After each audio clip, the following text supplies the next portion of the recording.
Picnic by Paxtofettel.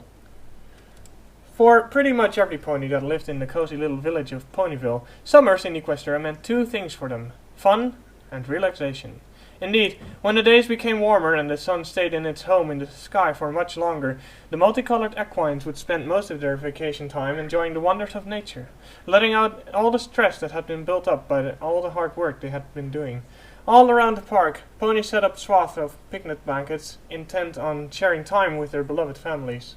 However, at this moment, two certain inhabitants of the town were now nowhere to be seen. Of course, the ponies did not pay much heed to their absence, instead opting to partake in some summer fun.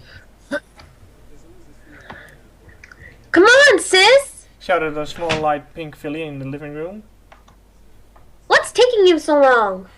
Near the outskirts of Ponyville, around the vicinity of Sugar Cube Corner, there lived two particular female ponies. Granted, if one saw them, they would not see anything special concerning them.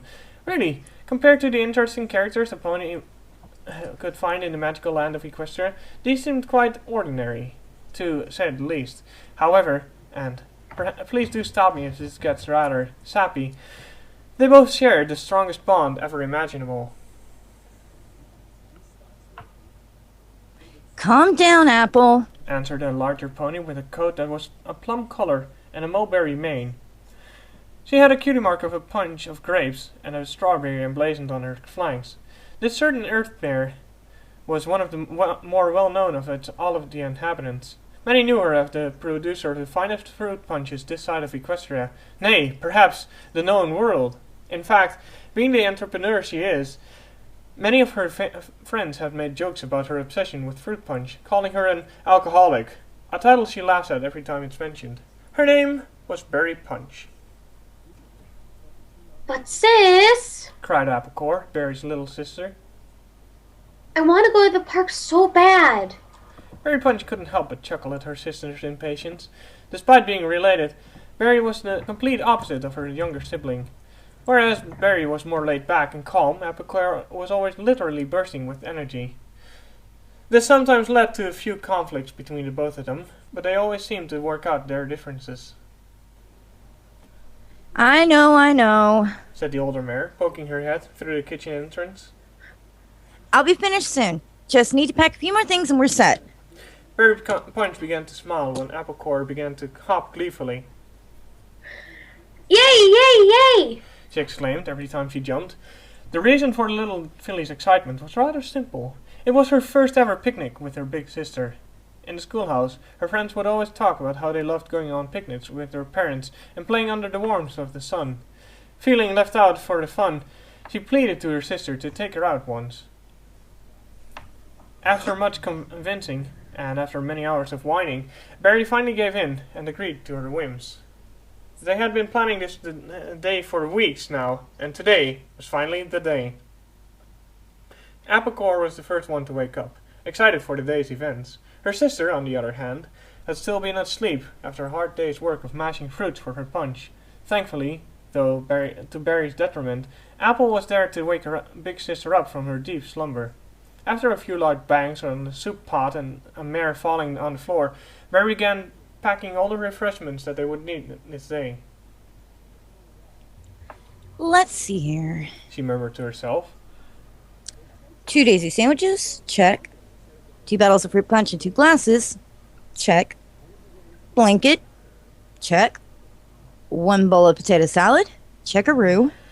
As she exclaimed all the food and drink she packed inside the simple woven picnic basket, she noticed that she had forgotten something.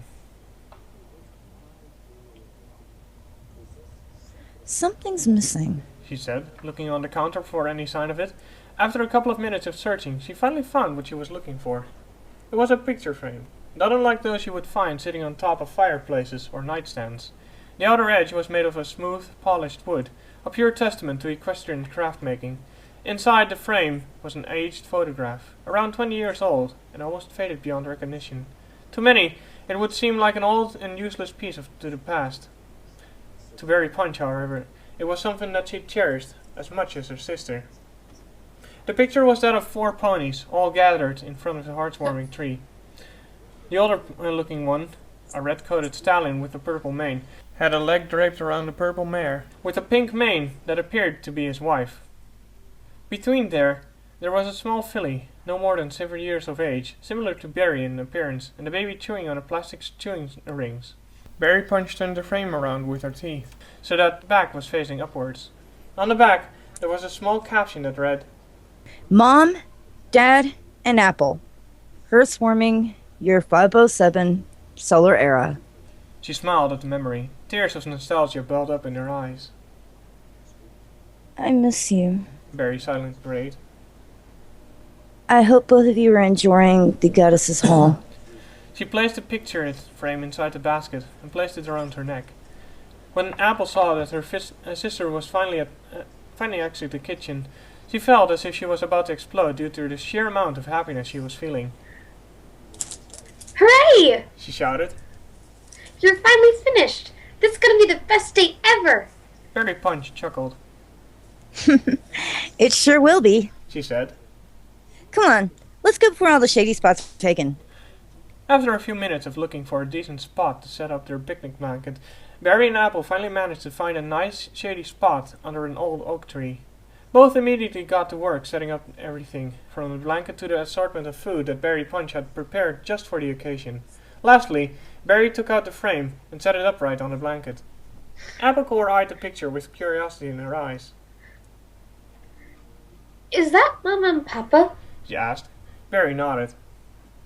Yeah, that's Mom and Pop's. What were they like? Asked the little filly. She had never known her parents well, having only been a foal when they passed away due to sickness. Oh, they were very nice. Barry answered.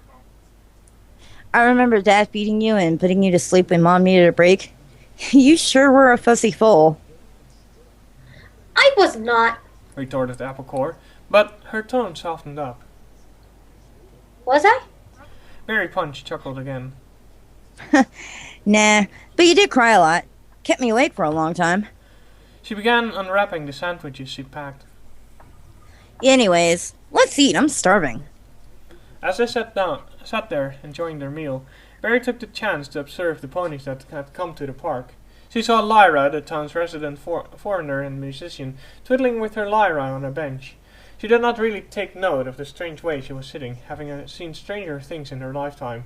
Barry did take notice of Rarity, the town's fashion expert, walking along the path with a dragon. She noticed that they were walking rather closely, perhaps a bit too close. Barry shook her head. Her mother had always told her to never jump to conclusions about other ponies. By the time they had finished the potato salad, the sky had begun to get dark, signaling the end of the day. The two sisters had packed up the basket and began to trot home. Despite the lateness of the hour, Apple was bouncing about merrily, quite similar to Ponyville's premier party pony. That was so much fun. Apple exclaimed happily. We should do it again some other time. Barry smiled. Yeah, maybe we should. When they reached their home, Barry placed the basket on the living room table, deciding to clean it out tomorrow. Okay, Apple, time for bed, she said in a sing-song tone. The filly's smile immediately turned to a sad frown. Aw, She cried out. do I have to? Good little ponies always go to bed. Answered Barry. Come on, I'll tuck you in. They trotted upstairs to Apple's bedroom. It looked like a normal filly's room, with toys spread around the floor, increasing the chance of falling face first. The little sister got into bed, and Barry pulled the covers over her. She gave Apple a small good night kiss on the forehead, and began to make her way for the door. But before she did that, her younger sister jumped up and hugged her neck. Thank you so much, Barry. The little one said. You're the best sister in the world. Barry Punch smiled and returned the embrace. So are you, Apple. Applecore then laid her head on the pillow and promptly fell asleep. Barry turned off the lights to the room, but decided to leave a door crack open, so as to allow the light from the hall to enter the room. She made her way to her own room and laid on the bed. She closed her eyes and fell into a constant slumber. The end.